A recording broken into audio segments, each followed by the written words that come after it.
possibly the most important thing in this plan, which will be causing European leaders concerns, is the Americans are saying no NATO troops in Ukraine. Now, we've spent months talking about this so-called coalition of the willing that Keir Starmer and Emmanuel Macron have been putting together.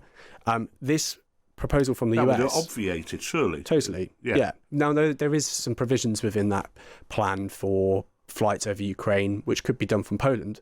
But the idea that there'd be no deterrent NATO force in Ukraine, I mean, that significantly weakens the deterrence to Putin. But now let's get up to them in an analysis on the key political stories from Harry York, Deputy Political Editor of the Sunday Times. And we've learned this morning that European leaders are ready to go to Washington next week to meet President Trump to try to, quotes, strengthen that 28-point plan for Ukraine, but not, it seems, to Keir Starmer. What's the UK saying about this? Why isn't he going?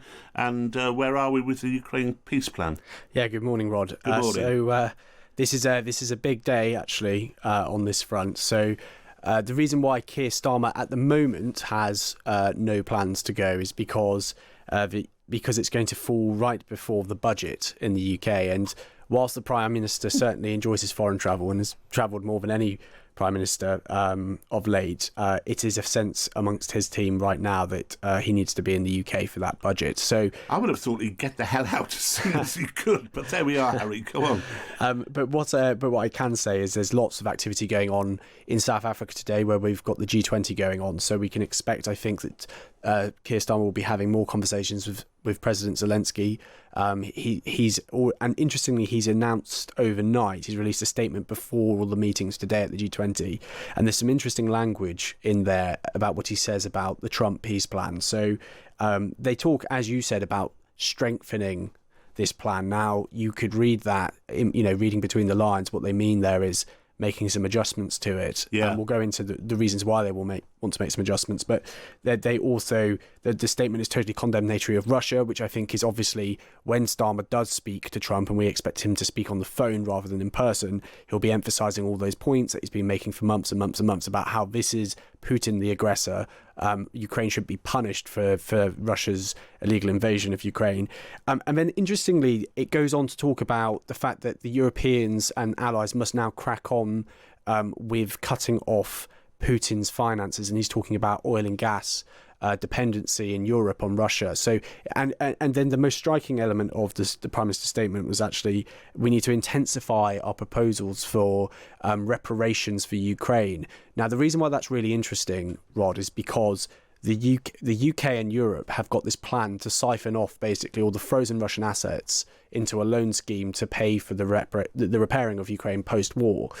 Now, what Donald Trump's 28-point peace plan proposes is that £100 billion of Russian assets would be moved into an investment program or an investment fund for Ukraine. Now, there's a lot of ambiguity in that. Yeah. And I think what Europeans are trying to work out is whether or not Trump is basically saying to Putin, we're going to take 100 billion, of which America's going to take 50% of the profits, which some people might describe as a bit of an extortion there. But but what happens to all the other hundreds of billions of pounds in Europe that are frozen?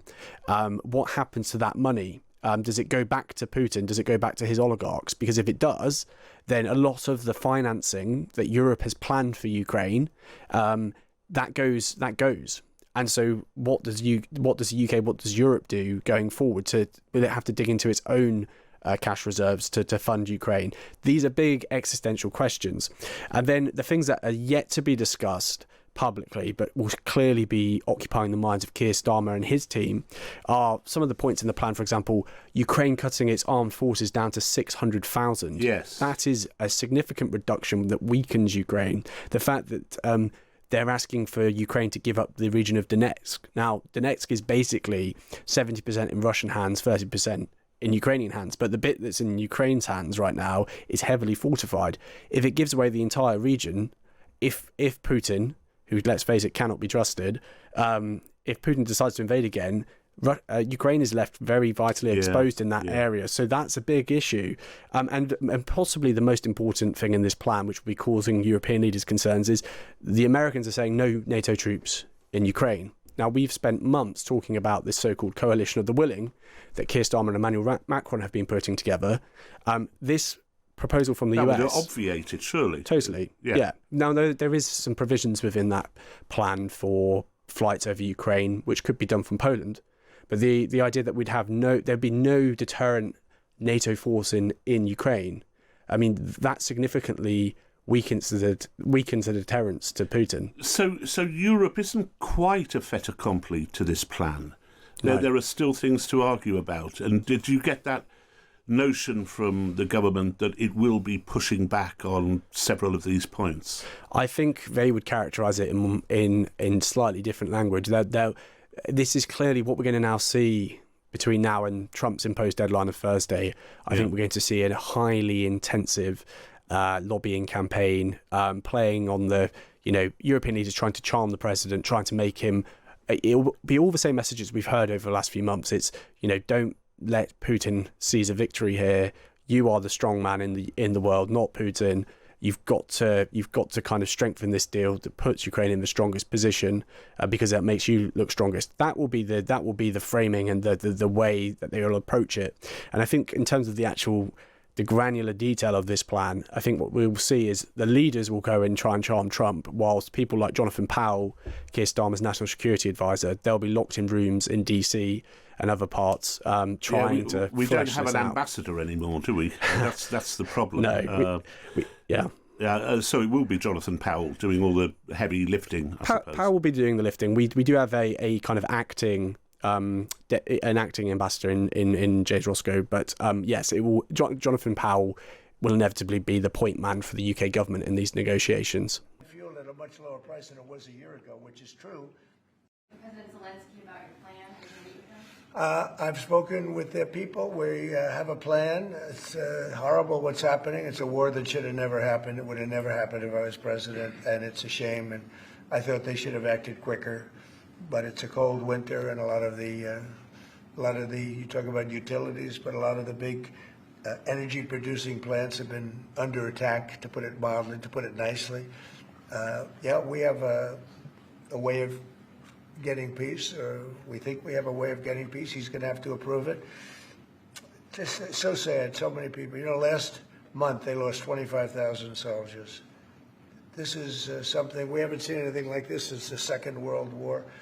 And they're averaging 6,000 or 7,000 a week between the two of them, dead soldiers. And it goes on, and I think they're getting reasonably close, but I don't want to predict. I would have said that would have been one of my early ones. I did 8 peace deals of countries, including in India, Pakistan. You could even go, in fact, they're coming here in a week or two, go to the Congo and Rwanda. That was 10 million people dead, and we worked something out on that. But so many. And the one I thought would have been, for me, because I have a very good relationship with President Putin, I thought that would have been maybe quicker. But it does take 2 to tango. And now you just see all the death. And, it doesn't affect us other than the fact that we don't want to see all those people that really it's on the other side of the ocean. It's a war that should have never happened. It did happen. I blame the person also sitting right behind this desk. This is a war that should have never happened, and it wouldn't have happened if I were president. But we're trying to save a lot of lives. They're losing 25,000 lives over the last short period of time. That's Ukrainian and Russian, and it's a shame. And Mr. President, I wanted to ask you also about this Ukraine plan. Yeah. President Zelensky said today that his country would risk either giving up a partner or giving up its dignity. There's been criticism that this deal... You mean he doesn't like it?